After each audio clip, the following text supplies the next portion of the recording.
So this first poem is written by my sister, and it's a haiku. Fishing in the clouds, on to the next adventure, always in our hearts. Fishing in the clouds, on to the next adventure, always in our hearts. And the next one is written by my brother. No one hears the paddle dip or sees where from the bow first ripples push. No one knows the lake he's on, whether it be stillness shore to shore, or with flash of emerald above his shoulders, swallows bank in dazzling winds. No one touches the lily pads that float upon the water of his way. No one knows the tune he hums that came for him when alone he lay. I'll read the last two lines. No one knows the tune he hums that came for him when alone he lay. And a little prayer that I wrote. With great love, we let go. Full of compassion, we let go. Joyfully, we let go. Becoming peaceful, we let go. Seeing and accepting what is, we let go. Aware of Buddha nature, we let go. Letting go is to return. Imminent transcendence. No self remains to let go. May the sorrow of a broken heart open all of us to limitless love. May we be freed of everything and find the peacefulness of emptiness.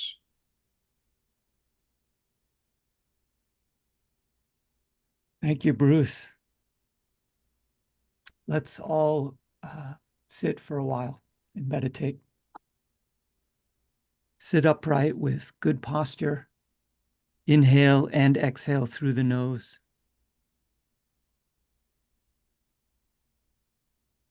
Eyes closed or open. And just watch your breath for a few cycles, just as it is.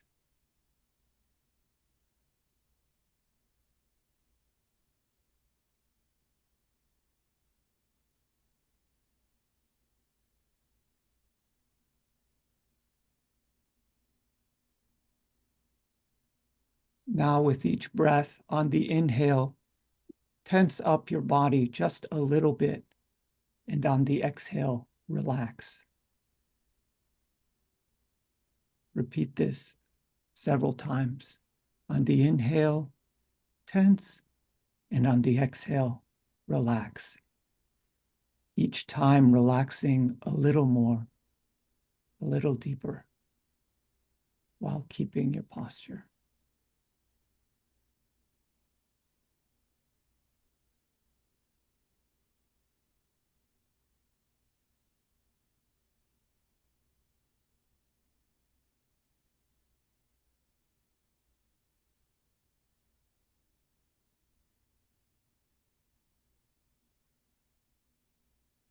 Good. Now just relax the body with good posture and take note of the various feelings inside the body.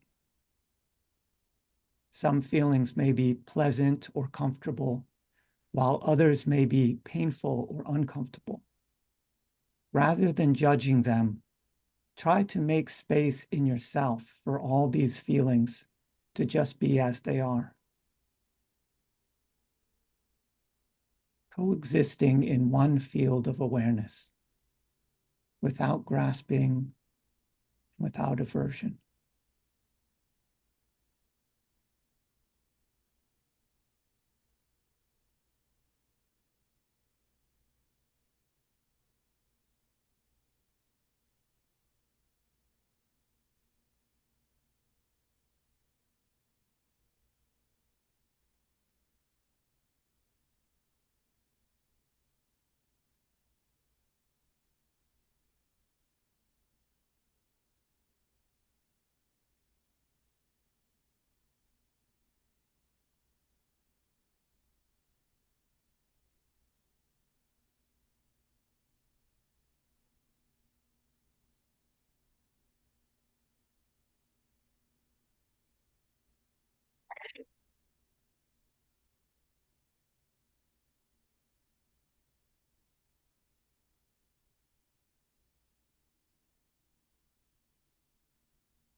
Now gently consider the world and whatever in the world comes to mind naturally, be they objects or events, past, present, or future.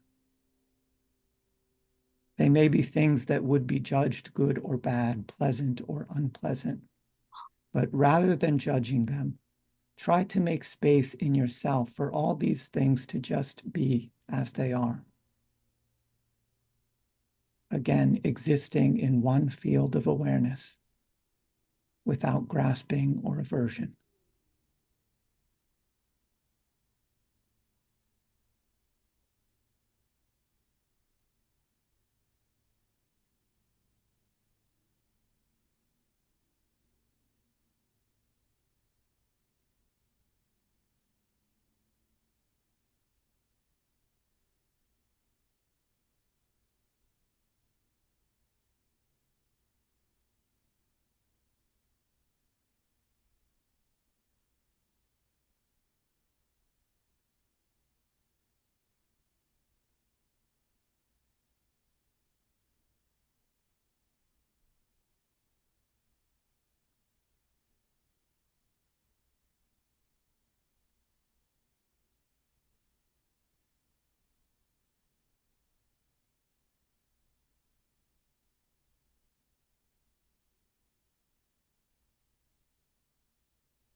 Good.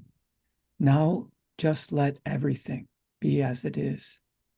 Rest in that one spacious awareness itself, allowing whatever appears within it, inside or outside, to just be as it is, without changing anything and without grasping or aversion.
As you come out of the meditation, take note of how you feel and what sensations you have. Take note of any measure of peace and remember this feeling. Remember this spaciousness.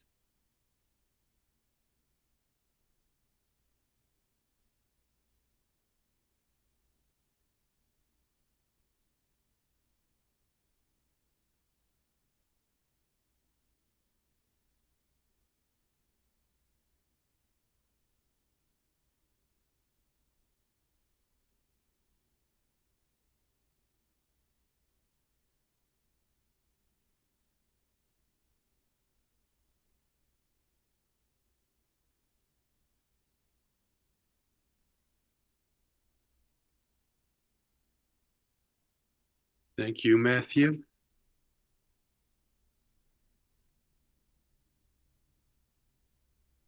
We'll start a discussion with the first question. I asked you once, Matthew, what is death? And you answered, how can we know what death is when we don't know what life is? And at another time you said, death is just a thought. What do you mean by these? Well, they're related, these two statements. Um,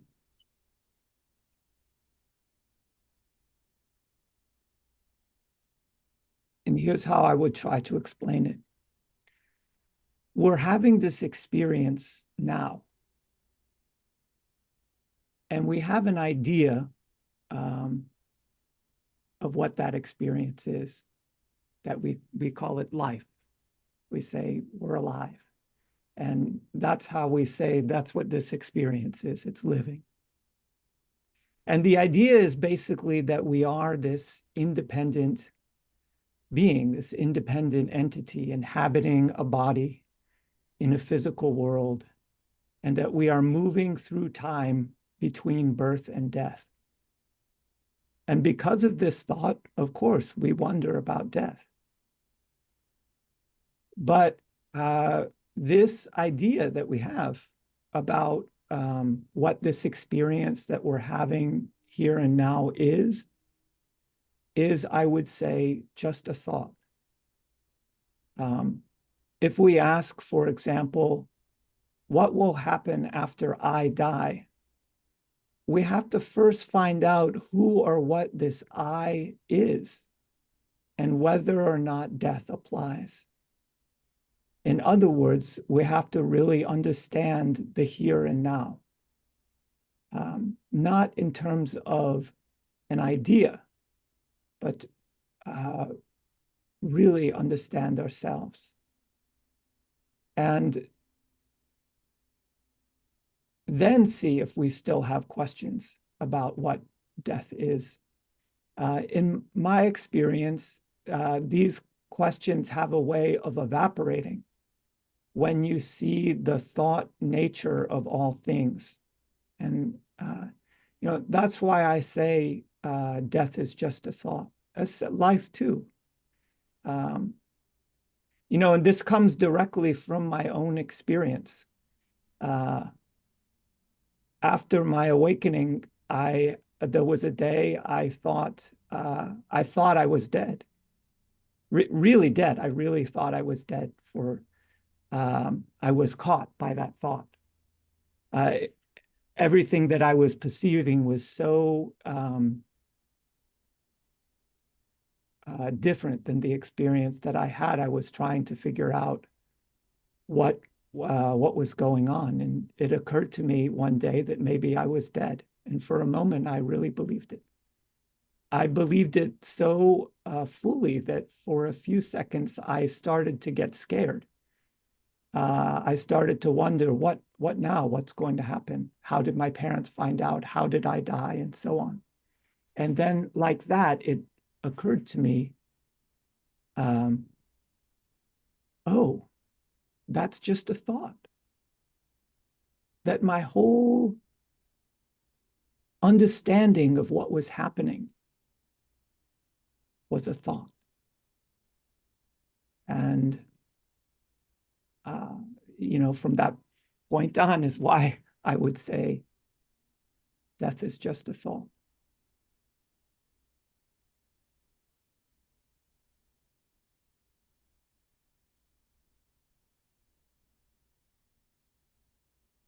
So if you have like a really important question follow up, sort of do this, otherwise I will keep going. So Matthew, many religions talk about no birth and no death, but my father has died.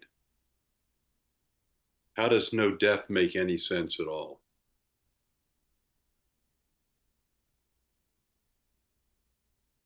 It depends on who or what you consider your father to be. If you consider your father to be a transient body or a transient mind, then of course birth and death applies to that conception. But if you consider your father to be that one reality, which is in and behind all things, all beings, and all worlds, then he was never born and has not died. Indeed, he is always present, here and now. There's a good Zen koan I'd like to relate to you all. These two Zen monks are, one of them, Dogo and Zengo are their names.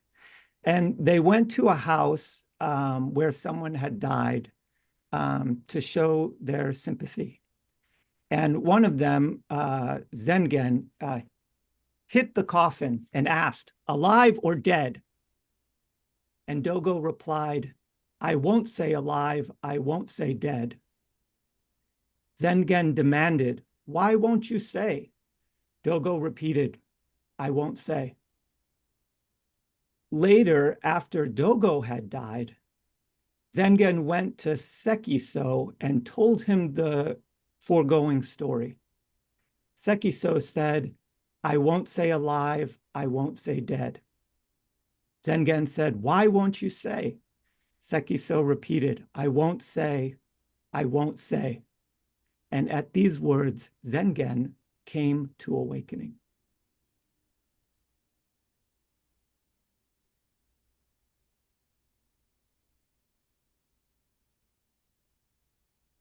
I'll just let that stand for itself, as is best to do with Zen stories. You won't say what it means then, will you? I won't say, I won't say. I'd like to ask a question that I think, well, I want to hear the answer to anyway. One of, I guess, the knots I find myself in when these kinds of discussions happen is that, on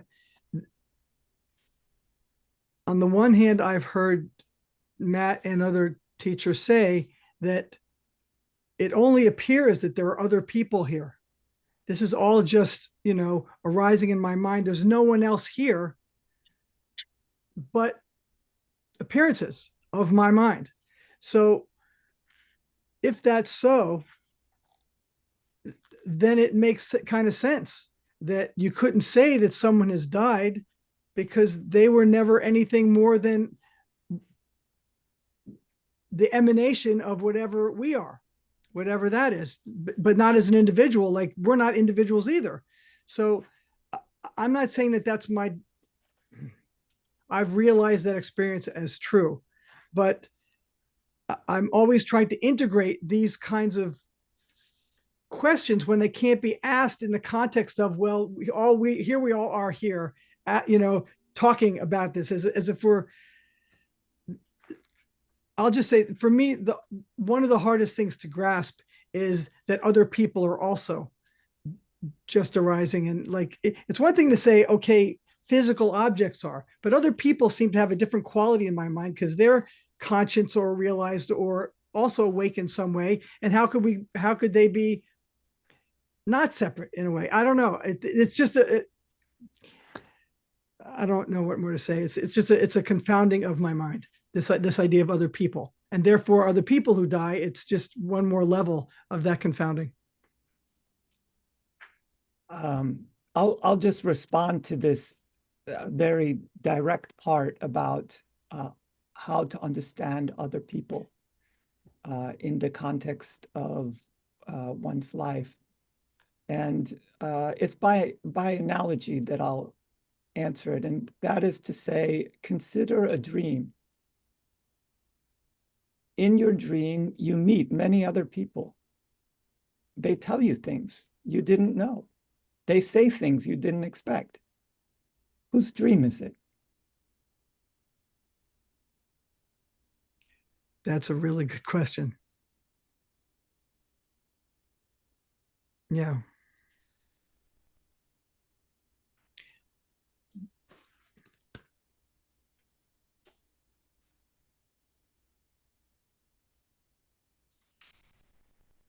Okay. John.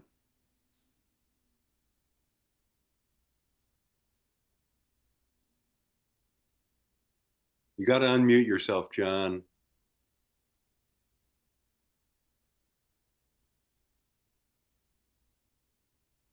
Okay, that worked. Yeah. Um, so words, my feeling is kind of like the fabric of my life, of the fabric of my existence has been torn at some most basic level. I don't have words for, but it's torn. And so I guess there'd be a physical analogies to a physical life we had together. That's certainly all there. But I think I know I'm speaking mostly to an emotional feeling of something's torn apart. And so I'm wondering, Matthew, what your thoughts, how you might, if that analogy makes any sense to you, or whether there's any comment you might have on that emotional feeling of, in the sense of another person who is as much my heart, I could say it that way, as my own. That whatever that was, it's torn. And so, what was that's torn? It's Bruce and I were actually talking about this yesterday about heartbreak. Yes. That's what it is. It's heartbreaking.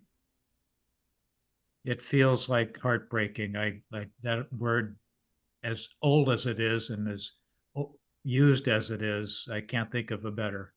Exactly. Yeah. It's absolutely heartbreaking. And this breaking of the heart is in the larger scheme of one's life, on one's spiritual journey, really a blessing. It is, it has to happen. Our hearts have to break because it opens us more and more to limitless love and compassion. And of course, going through it is heartrending. That's why it's called heartbreak. So,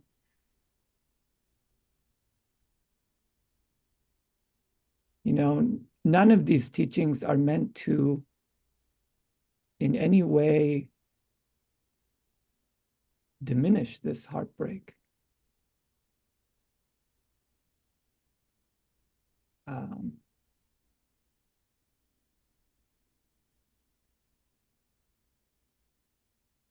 So, that's what I would say is it's part of our spiritual journey to experience this heartbreak deeper and deeper.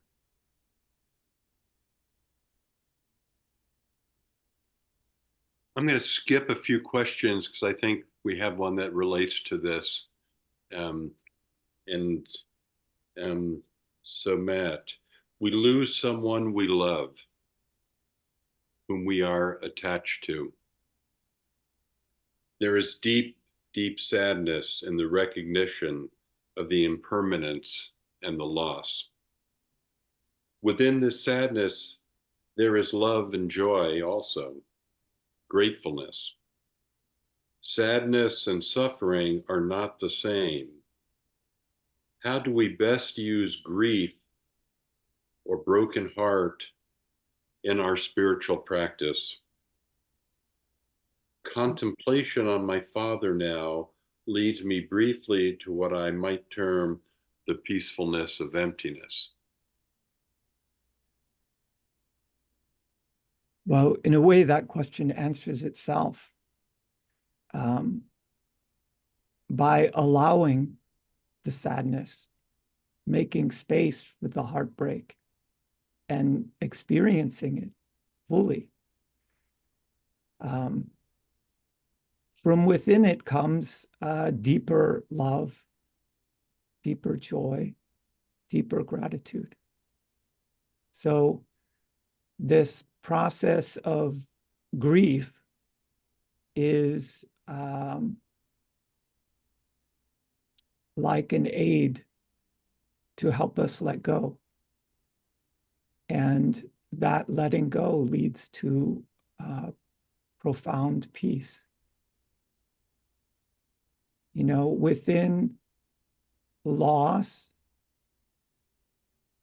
is emptiness. And when that emptiness is allowed to be all-encompassing, it becomes a kind of transcendent fullness.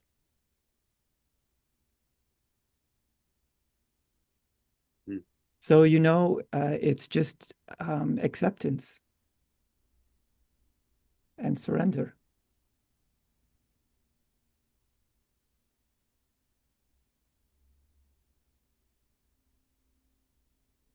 Margie. Just recently, I was reading a book called Bittersweet by the author who wrote Quiet. And in that book, she quotes a poem by Rumi, and I will read just part of it, but it has an interesting similar kind of message. So the name of the poem is Love Dogs. And from this point, this longing you express is the return message. The grief you cry out from draws you toward union. Your pure sadness that wants help is the secret cup. Listen to the moan of a dog for its master. That whining is the connection. There are love dogs no one knows the names of. Give your life to be one of them.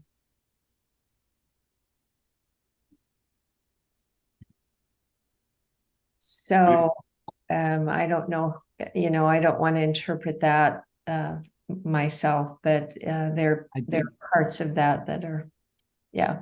I think like great Zen stories, Rumi should also be left as it is to speak for itself. Yeah, that's beautiful. David. Yeah, so I just want to share. I appreciate all this. It's just very profound.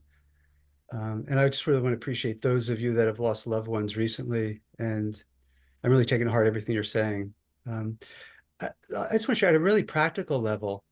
For me, there's anticipatory heartbreak. And when I came out of kind of the dark night of my own soul about 30 years ago, I started writing songs to death, and I sing them every morning. And it keeps me awake. It's really guided the way I've treated my daughter, my son, my wife. because I know how precious they are. I mean, I knew 30 years ago how precious they are because it goes away. And so it's really guided my behavior. Like no other teacher that as important as any teacher I have. So I want to share the idea of learning through our own grief and uh, anticipating that in every transaction or as many transactions as I can stay conscious that I have with everyone, because it's all so precious. Yeah. Yeah, it's actually one of the questions that we had, which is how, how do I'll we, just read it. I'll read it. okay, yeah. Um, Many spiritual teachers and teachings advise using death as an advisor, even if you're just singing to it, David. Nothing, oops. What does this mean? How can we best contemplate our own mortality for benefit? What can we do now to best prepare for our own passing? Yeah, so, you know, it's no coincidence that different traditions advise us to meditate on the impermanence of all things. And death is just, the great example of impermanence because our human life is so precious. And not only will meditation on impermanence help us prepare for our own passing by guiding us toward letting go and profound surrender, but it will also aid in realizing that which is in and beyond all things. Because of you begin to identify all things as impermanent. Once you see that as universal, then there's the possibility of seeing that which lies beyond that, which is unchanging, which is eternal, which doesn't come and go, which isn't born and it doesn't die. So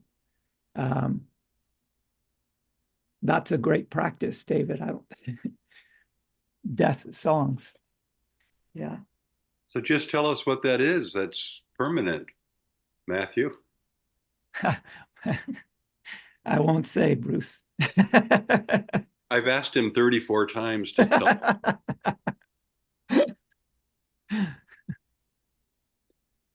This is Dave, and I'm actually curious if just to feel into it a little bit more, if David would be willing to share a little piece of a death song. Well, the one that comes, I stole one today, so I've written a bunch myself. So I sang this morning, "If I Get Murdered in the City," um, by I forget who it's by. My son's friend, and basically the song talks about if I get murdered in the city, don't go revenging in my name. One person's death is enough, and if I get murdered in the city, don't focus on my belongings. Focus on the love. That that we share our name, Um, um,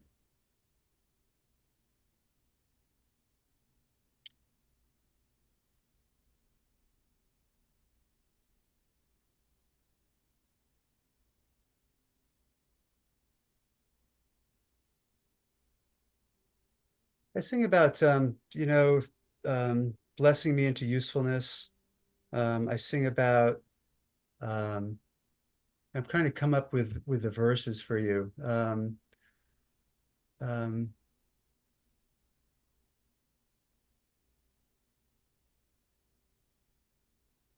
have to get back to you with the verses. Yeah, No problem. Yeah, thank you. Thank you, Yeah. David. that's interesting that you're just picking any song that may take death as its subject. Anywhere you go, you see, there are these traditions like in the Christian tradition of creating art that reminds one of death, memento Yeah. mori, skulls and crossbones and things like that. And monks used to have would store all the bones of their predecessors in chapels in which they could go and pray and meditate upon death. And you know, in our own culture, death is often you know, hidden away from us, and we don't see it that often. And so we don't have these sort of surreptitious opportunities in which the world reminds us of the impermanence of all things. So, you know, we have to find our opportunities where we can, or make them, you know. So There's If you one, you come know, to like, there's one line that's coming to me, Dave. I want to give you something. Yeah, I mean, it's a little corny, something. So I just kind of had. I mean, there's one song that I sing regularly where I talk about life and death in my face at all times. Life, death in my face at all times, and I live on trust that's deeper than faith. mm, You know, and the song is all about deepening my relationship to that emptiness. That is, it's a deeper thing than faith. With enough meditation, I just trust. I trust that I am that I am that emptiness. And so this song recognizes that any moment I could go. I could go right now, and I know that. I mean, I try not to think too much about it, how exquisitely precious my body is, and how it just works without me even paying attention to it, and what a miracle it is. And I don't want to think about it too much because something could tweak at any moment, and I'm gone. And so that song really is organized around that reality. That's real. And so I try to incorporate that into a trusting that um, that there is something that for whatever reason is keeping me going right now, and I want to make the most of it right now because it can be gone in a flash. So that's an example. I'm trying to give you something that and these songs keep me awake, and not just appreciate my life, but to appreciate all of you and this moment. You know. yeah, yeah. Thanks for sharing. Thanks for asking. Appreciate it. Feel a little self-conscious talking about these things. No, it's Such a very big group, interesting. you know. Yeah, no, I think it's a wonderful practice. Thank you, David. he plays the guitar when he sings this. He plays the guitar really well, also. Uh, so thank you. So, um, you know, it occurs to me as we're having this conversation that death can be talked about as a concept or a label or an abstraction. But to Mark's point, and John and my point, I lost my wife, and I understand heartbreak. I've lived with it, still do. And it's different talking about death in the abstract than talking about death of an individual, in my view. And deaths are different. Death of a 98-year-old man is different than a death of a 50-year-old spouse that you love very dearly. And it's loss. To me, the heartbreak is loss of love. And so after years myself, it occurred to me that the antidote to loss of love is to love.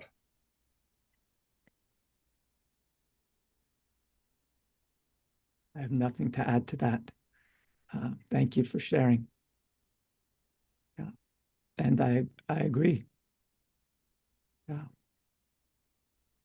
And you know, we talked about that the breaking open of one's heart. What does it break open to? And you know, it is to the possibility of a larger recognition of love in that loss. Even for a 98-year-old man, father, there's still that deep love. 71 plus years of loving that man. So, yeah, the broken heart is an opening in many ways.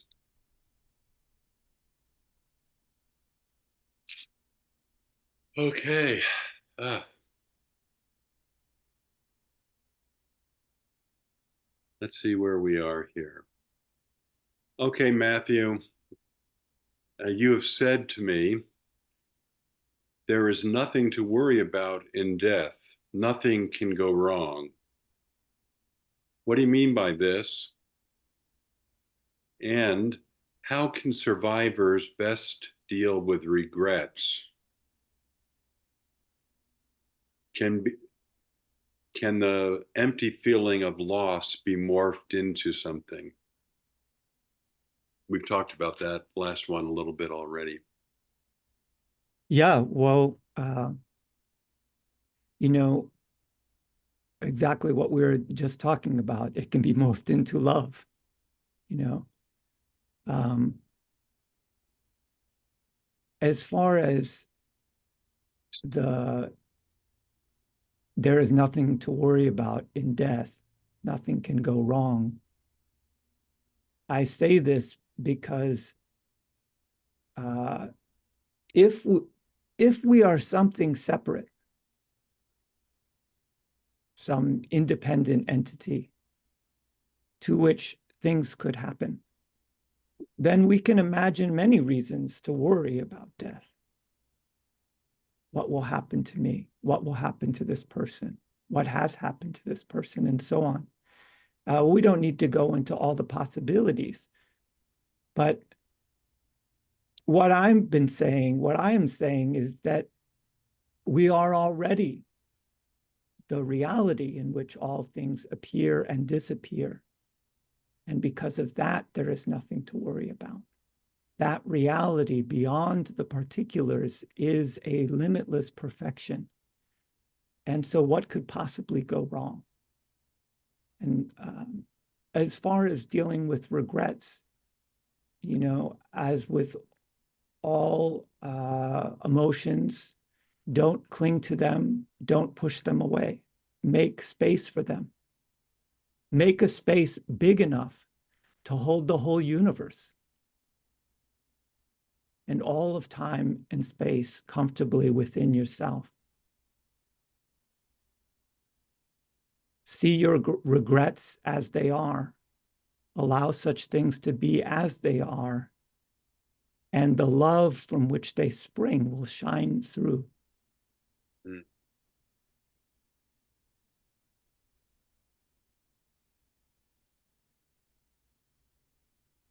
Isa, do you have a question? Yes, Matthew. While you were speaking, it occurred to me that what you're saying about what we are after death is true for before death, too. Mm-hmm. Yes. And there are plenty of things that can happen to us and our bodies and our minds that are painful and disturbing. And so how can you say then that can't happen after that? I would say the opposite. See, what I would say is there's nothing to worry about now either. Fundamentally, ultimately. Of course, we go through things. But ultimately, there's absolutely nothing to worry about. So if we're not enlightened after death, then we might still have our things that we're going through. Yes, that's true. Okay. Yeah. Yeah, just as now. There's no difference, you know. You're very right in pointing out that what I'm saying about death is just as true as life. This goes back to what I was saying at the beginning, that the life and death are only ideas, that I don't really draw a distinction between those two states. Not alive, not dead. What I'm trying to point to is the reality itself, which encompasses both life and death. And would you also say it encompasses both non-duality and duality? And then it sort of brings me right back to the circle of then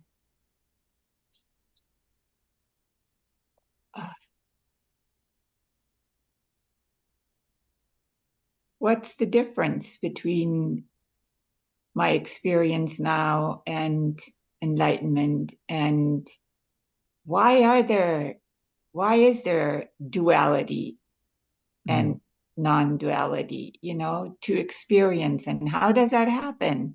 I mean, we've talked about all of this. It just keeps coming up, Yeah, because that's sort of the crux of it.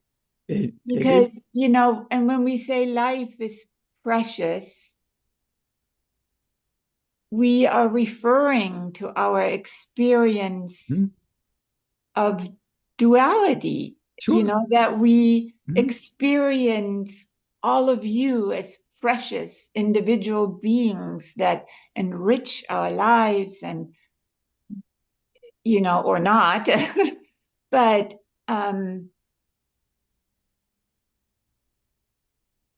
yeah. Yeah, this is You- this is why this is why I make a point of saying that what I'm saying about non-duality and nothing to worry about and perfection is not to diminish the heartbreak or the experience of life. They exist. You can hold both within you. They exist together. Like as we've talked many times about the Heart Sutra, form is emptiness, emptiness is form. See, so one exists within the other. We don't have to shun one to accept the other. I think this is where I get confused, because quite often it sounds like our experience of duality and individuality is not as valid as non-duality. That's what it sounds like to me. I And then understand. I get confused. I understand. I wouldn't say that as a statement. Certainly, I understand why it can sound that way when the subject is non-duality, and that's what we're talking about. And everyone's trying to wrap their head around, well, what the hell is that? Of course, because you have the desire to know that. What is that all about? Then it seems more valuable in some way, but it's not distinct from anything else. The non-duality points towards one reality in which there are no distinctions. So there can be no distinction even between non-dual and dual.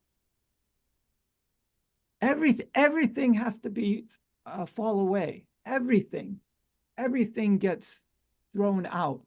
All the thoughts that we have about what it is and how to realize it and what it means and so on, it all has to go. None of it will work. None of it will reveal to us the reality itself, which transcends all of these ideas. These ways of talking about things are just attempts to point to reality itself, nothing more.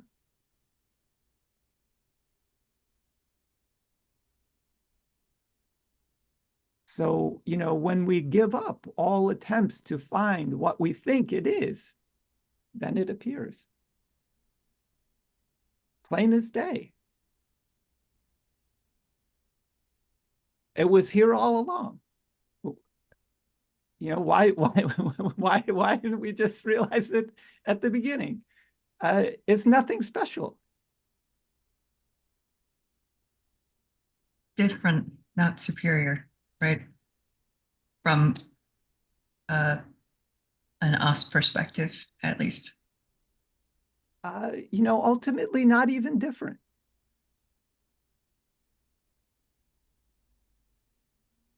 I think I meant more to Issa's question. If Yeah. if it like an intermediary Sure. sort of Yeah. way of putting it. Yeah, I mean, there's many different ways to understand this, and it's always important to point out that you don't lack anything.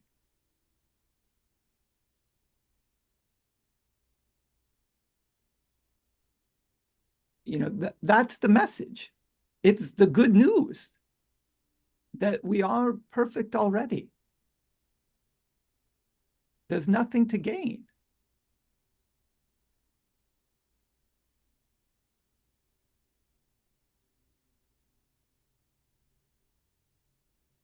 So, I know, how sometimes these things, when you read about them, I was the same way. When I was reading about Zen when I was younger, I wanted to know, what they knew something special I didn't know. I wanted to know. I don't know anything, really, nothing at all.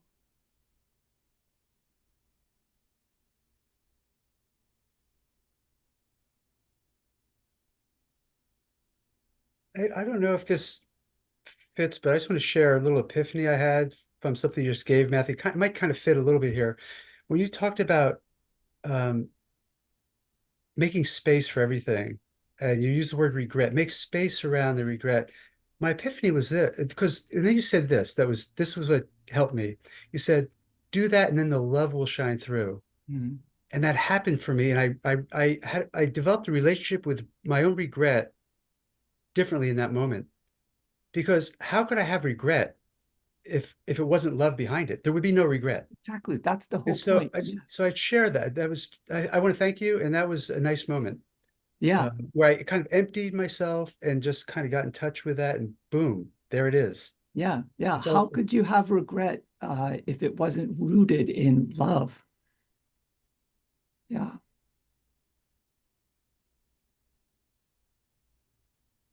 All negativity has within it, the beauty and the of reality itself. We just have to see it.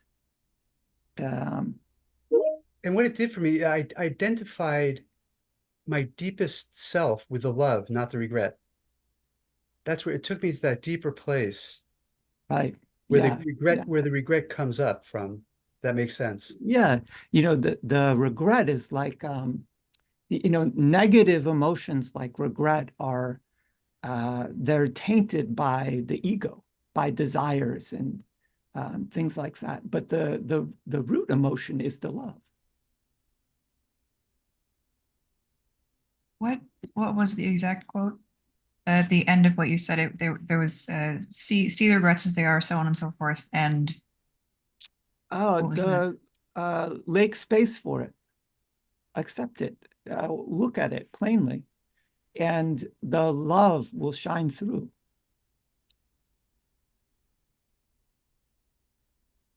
It's not complicated. It's very simple. It just springs from that recognition that regret comes from love.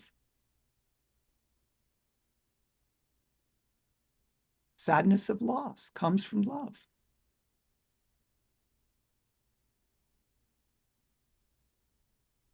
Grief comes from love. Heartbreak comes from love. So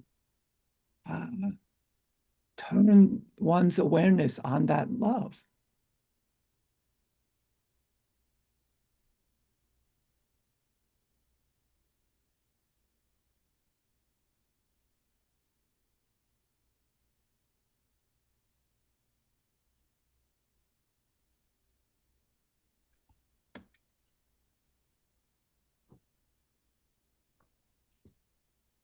Mark.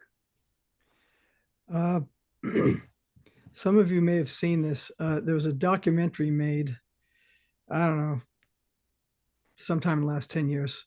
And the narrator, I can't remember his name. He was a famous songwriter. He's the one who did Hallelujah. What's his name? Leonard Cohen. Leonard Cohen. He was that guy. the narrator of this thing. And the name of it was The Tibetan Book of the Dead. And it was in 2 segments, and there were 2 people, Tibetans, who had died, and they showed the process of like a monk coming and sitting next to the body that they wrap in a blanket and reading to him out loud from the Book of the Dead. And it was translated so you could hear what they were saying. And they did this twice, and they do it for 40 days. And the person, you know, I don't, the body's there for 40 days, but it's a long time. And I mean, first of all, it was very interesting to just their relationship to death, and they're just right in there with it. But he's just talking to this person like he's awake and a regular person, and they're just having this conversation. And the thing I noted about it is that everything he said, everything in the Tibetan Book of the Dead, they're regular teaching instructions that you would give a living person. Like all of these are opportunities in the bardos. Like this is what's going to happen. All this beauty is going to arise. Don't get attached. See through it. Just keep letting go. And then the next day, it's like, oh, you didn't listen. Now you're going to be stuck in the fear realm. And every instruction was exactly what teachers say. Yeah. Daily. Yeah. When you hear, I thought that was just when you hear the descriptions of the bardos, you think, well, that's what's happening now. Exactly. And I'll just share briefly an experience I had, very briefly. A person I know got a group of people together to do together in one evening, one at a time, to smoke DMT and then share their experience of what happened. It's a very short trip. It's very, very intense, but it's very short, like a few minutes. And when I did it, it appeared, I didn't think I was dead, but death was just all of a sudden, the realm of death, of non-life was right there. And I was sitting there, and I didn't have any words for it at the time, but when I came out and it was my turn to share, I said, I didn't experience that there was any difference. Like life and death are the same thing. And that abiding, notion didn't stay with me, but it was very clear in the moment. It's like, and those 2 things, like, I don't have much more to even think about death other than those 2 experiences, the documentary and that experience. Like, okay, kind of just what you're saying. Yeah. So I have a final question. And Matthew, this question came out of our discussion since my dad died, sort of a summary one. And relating to this group and non-duality. So we've already have touched this, but I'll just, how does contemplating death relate to non-duality? Matthew, you say fundamentally there is only unity,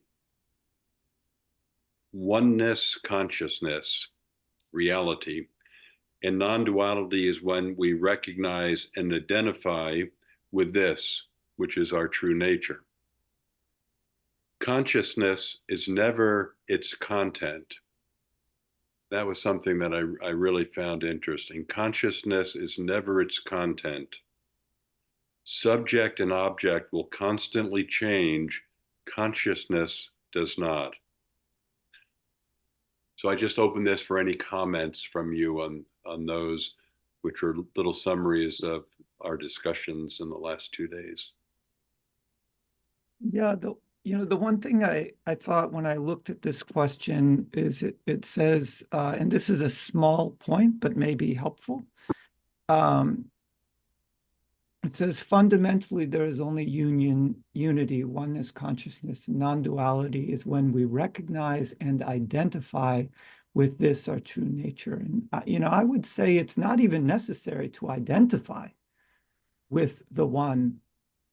We identify with things that we are not. That's the with the contents of the consciousness. Regarding that which we are, the consciousness itself, without subjects or objects, without we need only recognize that that's what we are. There's no need to identify with it. You already are it. And, you know, the ordinary consciousness, what we colloquially think about as consciousness is just the coming and goings of the contents and states of consciousness. The consciousness itself is indifferent to all particulars. It doesn't come and go. It's empty. It's pristine.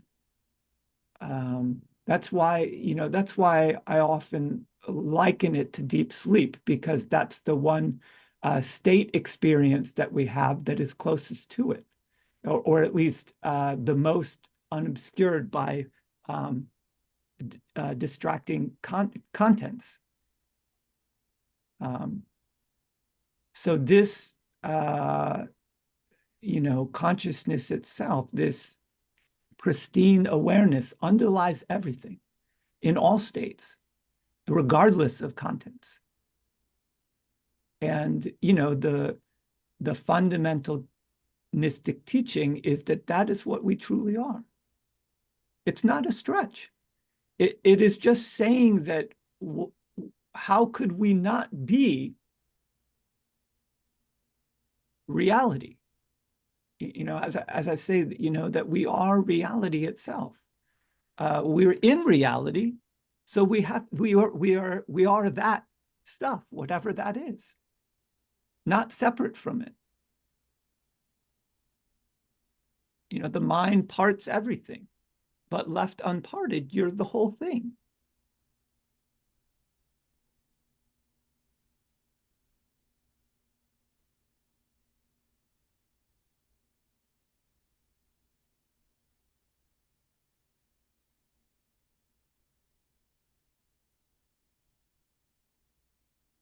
And that, like Isa was saying, that pertains not only to after death, but to life and before birth too.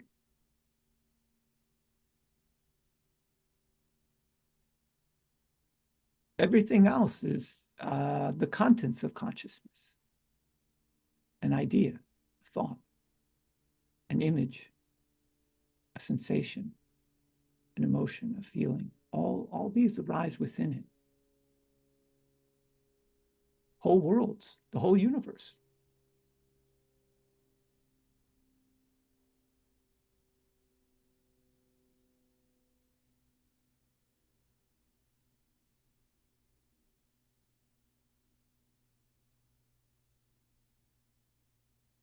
God.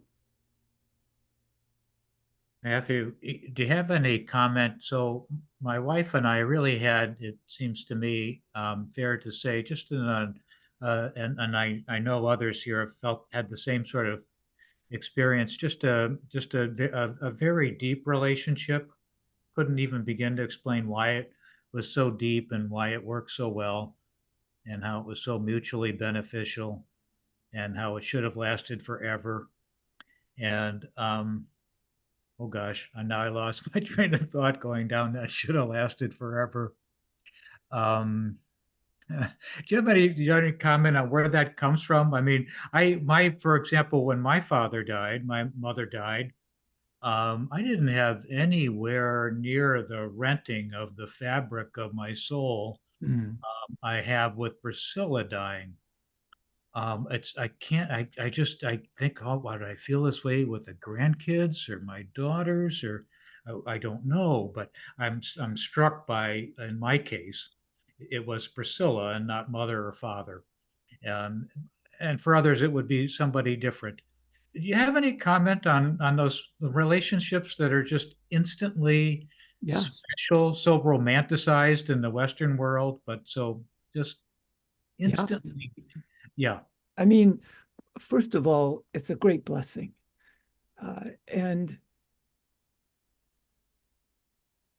But they don't always last. But what I would say is, why is it so special? Why is it so heartbreaking? And I would say find that within it, which does last forever. Because that's what makes it such a relationship so special, is that at the heart of it is a love which is eternal, which doesn't come and go, which transcends even our whole lives.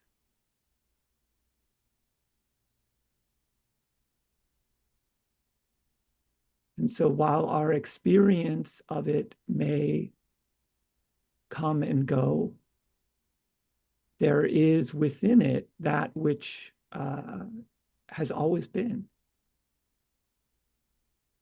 and will always be.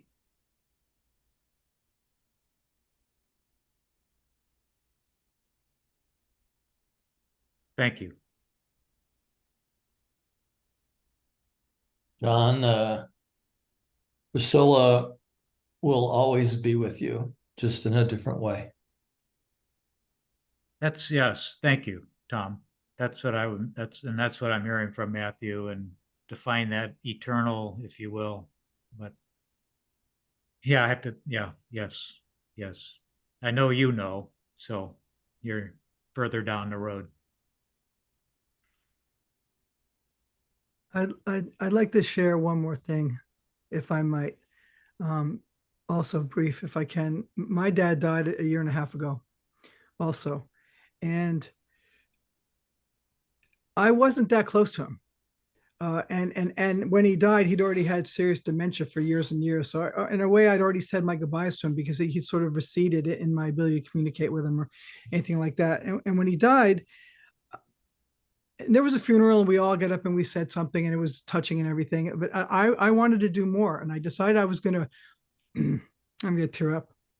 I was going to write him a piece of music, and I did like a little commemoration for him. I made like this little movie and stuff, but I decided to write the music in a way that I thought was the way he would write, and just the way he would. He was a composer. The way he would think, the way he would put melodies together and stuff, and my effort to do that, which wasn't really an effort. It was more just sort of thinking like, how would he do this? And I did that. I sort of brought him into the room in a way that he wasn't in the room for me, even at the funeral. It wasn't like that. It's almost like by trying to put on his shoes, he came back into me. And I'm saying this because I didn't expect that. And here we go. It brought back more love for him than I had experienced before I did that. And I didn't do it intentionally. It just happened.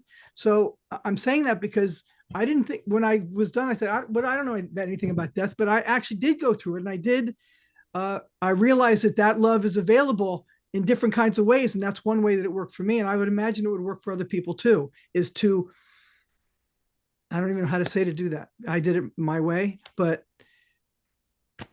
yeah, for what it's worth. Thank you, Mark. Thank you. There's some people who haven't asked any questions. I want to ask my sister Jess if she's got anything she wants to ask or say. Thank you all. Yeah, very helpful and timely, and appreciate the sharing. And it's a little hard for me to talk because unfortunately I got COVID too.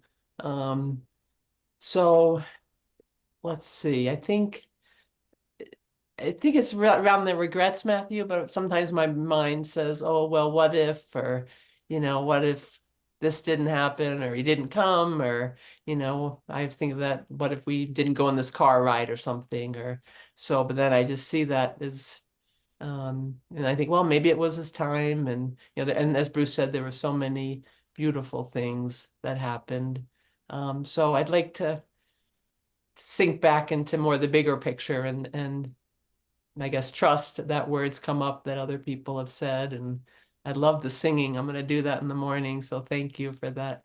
But yeah, how to see it as thoughts, and sometimes I try to push it away, but just to sit with it. Yeah. It's, that's a big part of regret, right? That voice that says, what if I had done this, or what if I had done that? And What if this had happened differently, and so on. But yeah, we have to see those thoughts as just thoughts. What happened, happened. And there are reasons for everything, the way things happen, and to cultivate, a kind of faith in how things unfold, that all things unfold the way they are meant to, really. And within that, we just come to a deeper and deeper acceptance of our lives as they are, to accept our life and death as they are, with everything that comes with it. Thank you. Thanks for your comments, Jess. In front of everyone here, I want to say I love you and I grieve with you. Love you. Yeah. Yes. I'm gonna have to sign off. I just want to say, Barry and Kristen, either of you have comments. Christy, go for it. And I just, like my sister, I appreciate this conversation. Appreciate you, Matthew. Thank you. Thanks to everyone for your comments. Bruce, And if you have just a minute, I came across this prayer when I was looking for an account of that Zun koan I mentioned earlier, Alive at Dead, I won't say. And it was too touching not to bring it to you all here as a way to conclude this discussion. And we can take more questions afterwards if people have them, but I wanted to read this while Bruce was still here. go for it. We settle into a place of peace and trust that the gentle guidance of the Buddhas, Bodhisattvas, and ancestors will guide us through whatever changes come our way. We extend that hope to all people and forms of life, seeking to surround all with infinite love and compassion. We send out compassionate thoughts to those in suffering or sorrow, to all those in doubt and ignorance, to all who are striving to attain truth, and to all those whose feet are standing close to the great change we call death. We send forth oceans of wisdom, mercy, and love. Particularly to all those in our community, near and known to us, or far and invisible, who are in sorrow, grief, or fear, we offer our tender hearts, the salt of our own tears, the warmth of our smiles, the support of our patient presence, and may we all be at peace, may we all be kind, and may we all be free from fear.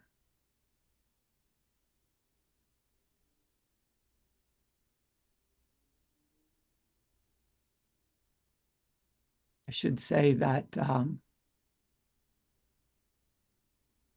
this beautiful prayer was composed and offered in a talk by Abbot Gyokuko Carlson of the Dharma Rain Zen Center in Portland, Oregon. So thank you for that. And if you send me that, I will send it out to everyone. That was quite beautiful. Or you could send it out to everyone. Either way.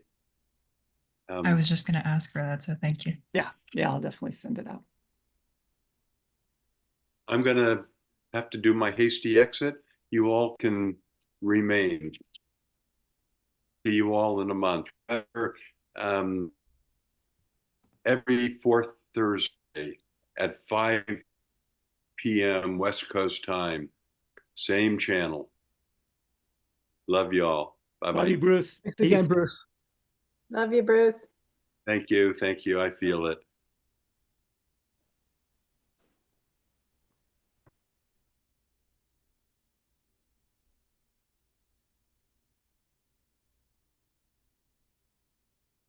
Yeah, we can take a question, Lorraine, if you, or a Thank you. comment.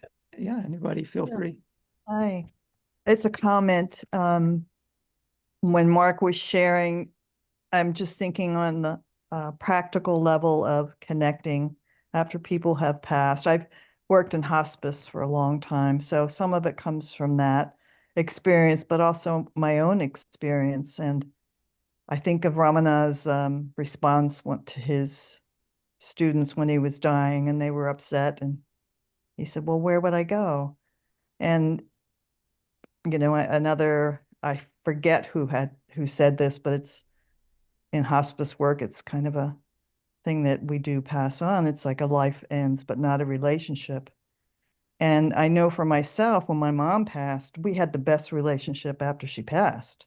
Mm. In a real sense of feeling her essence, who she was. I mean, it was kind of tapping into the unseen world in that way, which for me works. Dream in dreams, that type of thing. And in meditation, just, you know, really, we have the ability to connect with past loved ones it's a practice in some way to do that, whether you do it through meditation or um, dream work, like for me, that works, and just intention. And that relationship's still there if you choose it to connect with it. Yeah, um, I had this distinct experience of uh, everything being here and now. And so when I try to think of someplace else, like you said, where would I go? Or to think of someplace else where God might be or where people would go when they die, I can't even imagine it. Mhm. Everything is here. Right. Again, I was telling Bruce yesterday, we were talking and I was saying, this goes all the way back to the first meeting we had like this, in which it's kind of this similar format where there were a bunch of questions and I couldn't help myself of writing some answers. But the first question was, what is non-duality? And I said that it's this notion that there is just one reality. There is no place else. Everything is present. That's why, at the beginning of this chat, when I was saying, we're having this experience, what is it? What is it? We have no idea what it is. It's a great mystery, but it's everything.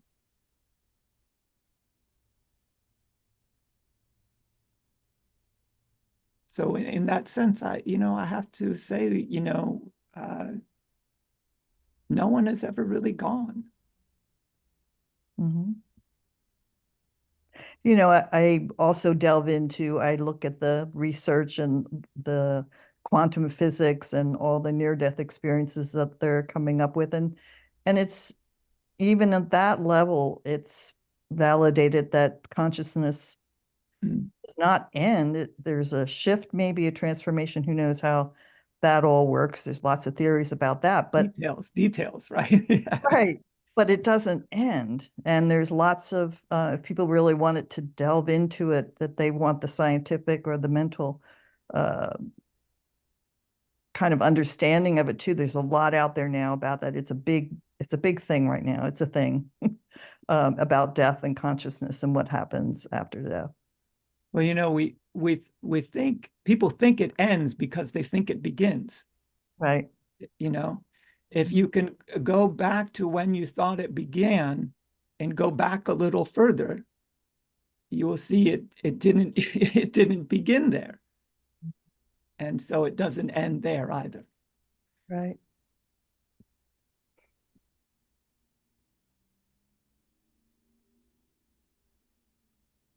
Yeah.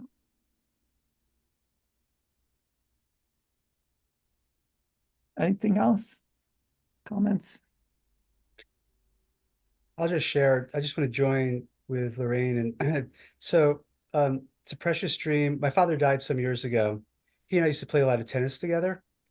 And I had a dream shortly after he died, and I was in this tennis club by myself, just doing my thing. And there's a lot of metaphor. I'll cut you to the chase here quickly, but there's a lot of metaphor in the dream as I'm walking around without my father.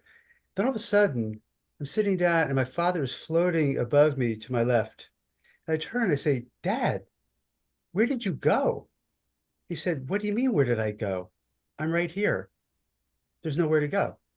There you go. That's no. So yeah, no, I mean, that was that was one of the more profound dreams I've had, and it's kind of sacred, but it felt right to share it right now. Yeah. And I took it literally. This was not some kind of a, I mean, if you know, I believe that. I can experience that if I go deep enough. But Well, I just want to express my profound gratitude to you all for being here. I'm humbled by your experience and by your thoughts and willingness to share.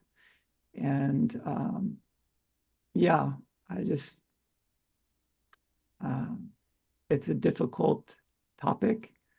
But as I feel, because look at this discussion that we had. It's so rich. It's so deep. It goes right to the heart. So thank you, everyone.